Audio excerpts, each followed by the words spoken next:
In today's video, I'm going to teach you how to view candlestick charts in the Robinhood app. By the end, you'll know exactly how to switch from the default line chart to candlesticks and why that view can make your price analysis clearer and more informative. First, open the Robinhood app and head to the page for the stock or cryptocurrency you want to analyze. You'll know you're in the right place when you see the asset's price and its chart displayed prominently. Whether you're checking a popular stock or a crypto token, the process is the same. Now take a moment to locate the chart area on the screen. This is the large price graph that typically appears near the top of the assets page. By default, it often shows a smooth line that tracks price movement. Just below or around the chart, you'll usually see time frame buttons like 1D, 1W, and others.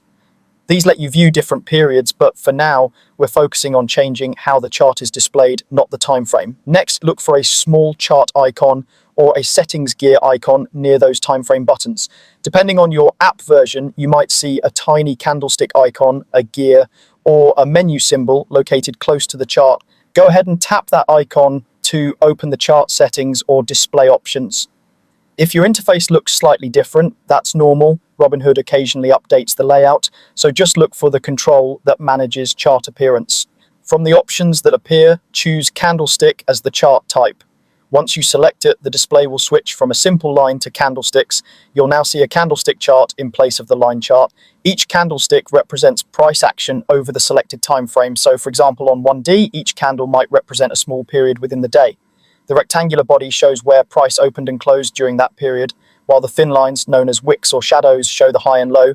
Typically, a green candle means the price closed higher than it opened, and a red candle means it closed lower. This format gives you more detail than a single line, helping you assess momentum, volatility, and intraday swings at a glance. If you ever prefer the original look, you can return to the same settings and switch back to the line chart. And if you don't see the option right away, make sure your app is updated and that you're viewing the asset's detailed chart page. That's it. Simple, quick, and much more informative for decision making.